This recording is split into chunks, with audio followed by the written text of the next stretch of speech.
প্রশ্ন করেছেন হযরত উসমানকে কারা হত্যা করেছে এবং কেন?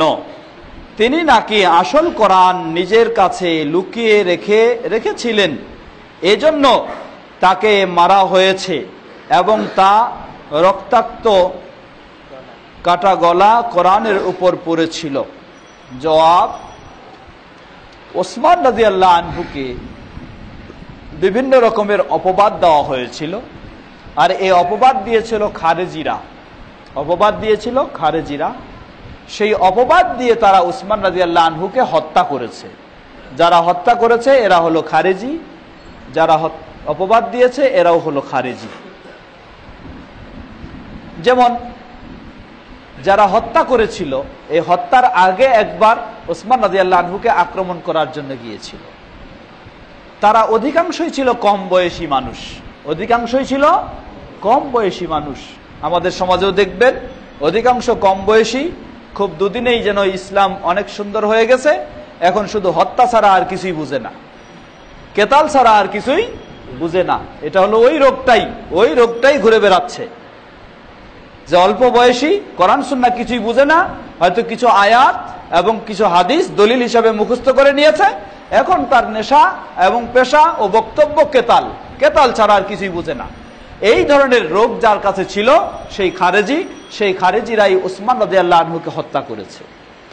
তাদের মাঝে ছোট ছেলে, বলা হচ্ছে তার বয়স কেবল খালি যৌবনে পদার্পণ করেছে, এমন ছেলে উসমান রাদিয়াল্লাহু আনহুকে গিয়ে তাকে ধরে তাকে জব্দ করে বলতেছে, এ উসমান, নিয়ে আসো কোরআন নিয়ে আসে, সূরা ইউনূসের অমুক আয়াত খুলে দেখো, সেখানে আল্লাহ কি বলেছেন আর আপনি কি করলেন, মানে আপনি সরাসরি কোরআনের বিরোধী কাজ করেছেন, সুতরাং আপনার শাস্তি হলো কি? আপনার শাস্তি হলো হত্যা। অতএব যারা এই ধরনের বলেছিল যে উসমান রাদিয়াল্লাহু আনহু কখনো আসল কোরআন লুকিয়ে রাখেননি এবং নকল কোরআন কখনো প্রকাশ করেননি, বরং ওসমান রাদিয়াল্লাহু আনহুর সময় কোরআন সংকলনের যে বিষয়, সেই সংকলনের বিষয়টা হচ্ছে এই যে উসমান রাদিয়াল্লাহু আনহু সেই সময়ে ইসলাম আরো অনারব দেশগুলিতে বিস্তার লাভ করে। সেই অনারব দেশগুলিতে অনারবরা তখন কোরআন তাদের পক্ষে, যেহেতু তাদের ভাষা আরবি নয়, এই কোরআন পড়া তাদের জন্য খুব কঠিন হয়ে যাচ্ছে, এবং আরো কোরআনের বিভিন্ন কপি থাকার কারণে, সেই ছড়িয়ে ছিটিয়ে কপি থাকাগুলি বিভিন্ন জায়গায় যাওয়ার কারণে সেই যে কোরআন আল্লাহ রাসূল সাল্লাল্লাহু আলাইহি ওয়াসাল্লাম বলেন, সহিহ বুখারীর হাদিস, উনজিলাল কোরআনু আলা সাবআতি আহরুফিন, কোরআন নাজিল করা হয়েছে 7 হরফে।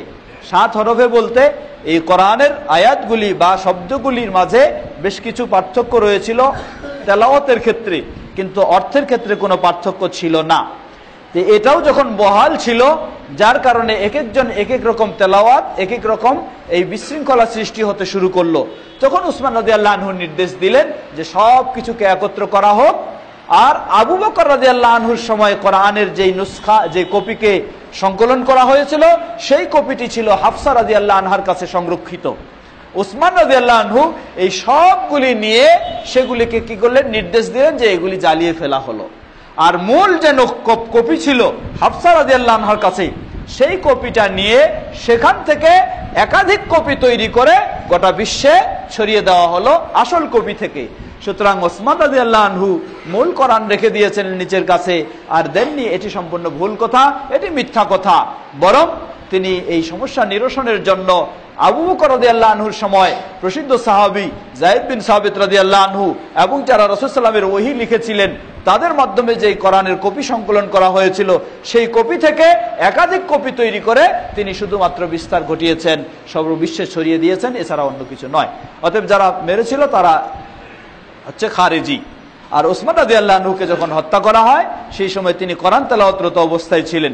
বলা হয় সূরা বাকারার ফাসায়াকফিকুমুল্লাহ, এই আয়াতটি তিনি সেই সময় তেলাওয়াত করছিলেন, যেটি রক্তাক্ত, সেই কোরআনের পাতাগুলিতেও রক্ত পড়ে রক্তাক্ত হয়েছিল, এটি ঠিক আছে। আল্লাহু তাআলা।